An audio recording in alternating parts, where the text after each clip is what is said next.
souhaite qu'on parte au Proche-Orient à présent, le Proche-Orient qui retient son souffle. Israël se prépare à une attaque imminente de l'Iran. Dans les minutes, les heures qui viennent, l'Iran et, je cite, son axe de résistance ont promis une riposte sérieuse aux attaques qui ont causé la mort de plusieurs hauts dirigeants palestiniens.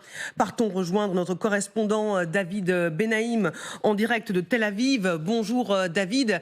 Israël se tient prêt à tous les scénarios. Oui, Israël se tient prêt à tous les scénarios. La question qui m'est posée souvent, c'est est-ce que la population est prête ? C'est difficile de dire quand une population peut être totalement prête face à une attaque iranienne. Disons que depuis vendredi soir, les Israéliens s'attendent à ce que Téhéran frappe avec la même intensité, voire encore plus fort que lors de la nuit du 13 au 14 avril dernier, où des centaines de missiles et de drones avaient été tirés depuis l'Iran, pour la plupart interceptés par Israël avec l'aide de ses alliés, dont la France, la Jordanie et les Américains, bien sûr. Nous sommes lundi midi. Chaque nuit est d'une immense inconnue, malgré les annonces répétitives à la télé iranienne qui préviennent chaque soir que l'attaque est imminente. Donc il y a une guerre psychologique, d'angoisse, d'inquiétude qui affecte les Israéliens. Mais l'efficacité des différents systèmes de défense mis en place en avril rassure la population ici. Pas de panique non plus liée au stockage des denrées. En fait, les Israéliens sont prêts à une telle attaque depuis les jours qui ont suivi le 7 octobre. Des litres d'eau ont été stockés, des couches, du lait maternel pour les familles avec des enfants en bas âge ont été préparées. Des boîtes de conserve, de la nourriture non périssable, des radios portatives également pour rester informés, à mettre dans les abris en cas de nécessité de s'isoler pendant des jours. Tout cela, les Israéliens y sont prêts. Ils ont juste réactivé ce mode survie, mais pas avec la même angoisse qu'il y a 4 mois. Technologiquement, pour prévenir les habitants en dehors des sirènes classiques dans les rues, qu'une attaque est imminente, un nouveau système d'alerte a été mis en place par l'armée qui va être activé pour la première fois cette fois-ci. Une alerte directement sur tous les smartphones. Un message qui s'affichera sur l'écran sans avoir besoin de télécharger une application, un peu comme quand on reçoit en France les alertes enlèvement ou les alertes extrêmes liées à la météo, aux orages.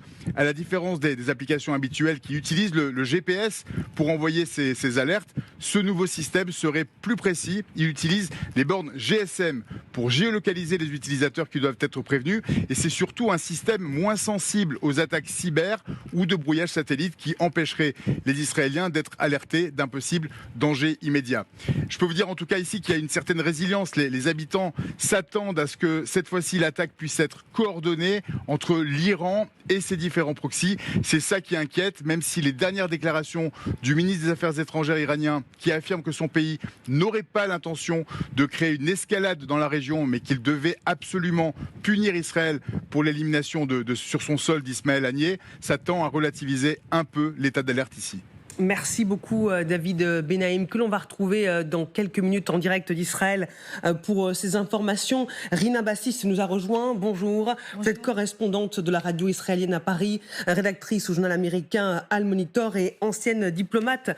L'Iran affirme avoir le droit de punir Israël et en même temps, elle ne veut pas d'escalade régionale. À quelle riposte Israël s'attend ? L'Iran estime qu'elle a le droit. Je crois que pas tout le monde est d'accord avec cette estimation. Maintenant, la grande question est qui exactement va riposter ? Est-ce que ce sera quel Iran ? En ce cas, on peut s'imaginer justement une répétition à une certaine échelle, peut-être plus large, de ce qui s'est passé la nuit entre le 13 et le 14 avril, avec quelques centaines de drones, de missiles, de roquettes visant Israël. Et là, l'hypothèse est que si ce scénario s'avère le vrai, les Iraniens, cette fois-ci, vont viser aussi des centres urbains, parce que malgré le fait que la fois passée, en avril, il y avait pas mal de missiles qui survolaient les espaces, les grandes villes en fait israéliennes, si c'est Haïfa, Tel Aviv et même Jérusalem. On a bien vu les photos à l'époque. Et ils ont visé surtout une base militaire, une base de l'armée de l'air israélienne dans le sud du pays. C'était ça le but, pour montrer qu'ils peuvent atteindre cette base. On estime que cette fois, ils vont viser justement d'infrastructures civiles. Donc ça, c'est une hypothèse. La deuxième, bien sûr, c'est une attaque coordonnée avec le Hezbollah et peut-être avec les autres partenaires de cet axe de résistance, comme l'Iran l'appelle, les Houthis au Yémen, les milices en Irak, en Syrie, etc. Et aussi peut-être un éclat de violence en Cisjordanie. On a vu ces derniers jours des tentatives et même un attentat hier commis par un Palestinien de Cisjordanie qui a coûté la vie de 2 personnes. On peut s'imaginer, et ça aussi, une accélération de la violence en Cisjordanie contre des Israéliens en Cisjordanie ou en Israël dans les prochains jours. Général Chevoncy, quelle pourrait être la riposte de l'Iran qui pourrait mener une attaque seule, maîtrisée, ou une attaque coordonnée, non pas contre des cibles militaires, mais peut-être civiles cette fois-ci? Alors, la question est de savoir quels sont les moyens dont dispose l'Iran.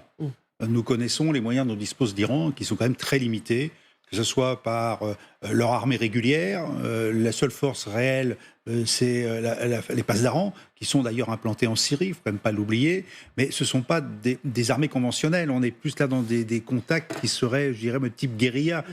C'est pour ça que, hormis l'agression, je dirais, comme ça s'est fait le 13 et 14 avril, par missiles, drones et tout ce qui vole, je dirais, non piloté, c'est la réponse que je verrais, y compris pour l'Hezbollah, parce que l'Hezbollah, on n'arrête pas de dire partout qu'il a 150 000 missiles, roquettes et autres prêts à aller sur Israël. Là, mettons Haïfa comme cible, si on envoie 10, 20, 30 000 missiles ou roquettes sur la ville, là, on a une vraie réponse. Pour l'instant, qu'est-ce qu'on voit toutes les nuits? On voit quelques dizaines de roquettes, ou de missiles, même pas de missiles d'ailleurs, qui sont envoyés. Donc on voit même que le Hezbollah, apparemment, n'a pas forcément des moyens militaires pour menacer d'une manière majeure. Donc ça, je dirais, ça c'est l'aspect militaire. Et puis dernier point, les Houthis qu'on oublie un petit peu, et qui ont des capacités de missiles à longue portée, qui ont déjà montré qu'ils pouvaient frapper quand même le sud d'Israël.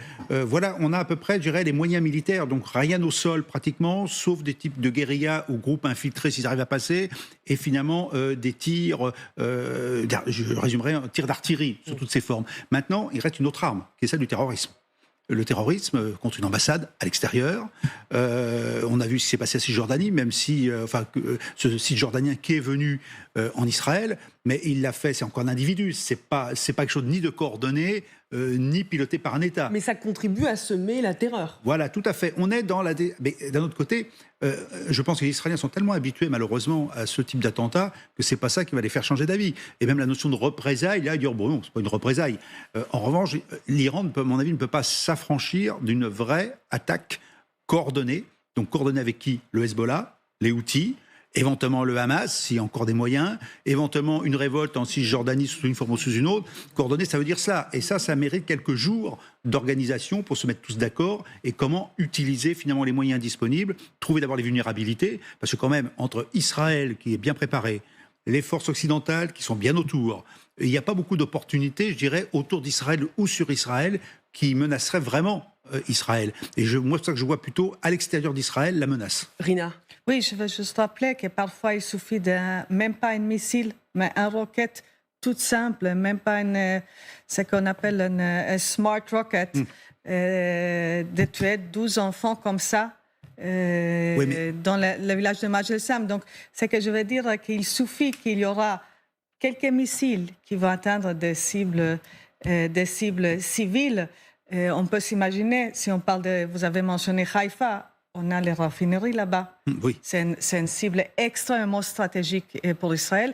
Il suffit qu'il y aura un missile qui va toucher ça, même si ça ne va pas tout détruire, ça va, soi-disant, forcer Israël à réagir. Je suis d'accord avec vous. C'est-à-dire qu'en fait, on n'a pas parlé vraiment d'infrastructure civile. C'est l'infrastructure civile qui serait ciblée. Hein. Ouais. Il y a deux, si je peux dire quelque chose, oui. Mais oui. Il y a deux options, en fait. Il y a l'option pour ne pas perdre la face de la part des Iraniens. Il faut quand même rappeler que ce n'est pas un dirigeant iranien qui a été tué, c'est un dirigeant palestinien. Sur le sol iranien. C'est quand même tout à fait différent. Et pas revendiqué par Israël. Et pas revendiqué par Israël, parce qu'effectivement, une telle action est illégale en droit international. Et donc, les dirigeants du Hamas savaient qu'ils étaient sur une hit list d'Israël après le massacre, le pogrom du 7 octobre 2023. Donc, pour ne pas perdre la face, les Iraniens peuvent refaire une opération symbolique, un peu comme celle du 13 avril. Il y a la deuxième possibilité qui serait de lancer une vraie guerre contre Israël. Elle serait, à mon avis, très peu sage, parce que si l'Iran utilise le Hezbollah, et on ne voit pas comment il peut vraiment menacer Israël sans utiliser le Hezbollah, parce qu'il y a la proximité géographique et le nombre de missiles en stock cachés au sud du Liban, eh bien, Israël est prêt, le Premier ministre est prêt, le ministre de la Défense est prêt, ils envahiront le Liban, ils iront peut-être même jusqu'à Beyrouth, comme ils étaient allés en 1982, et là, il y aura une destruction très importante du Sud-Liban, et les Libanais reprocheront cela au Hezbollah. Le Hezbollah est aussi un parti politique représenté au Parlement, et je pense que l'Iran n'a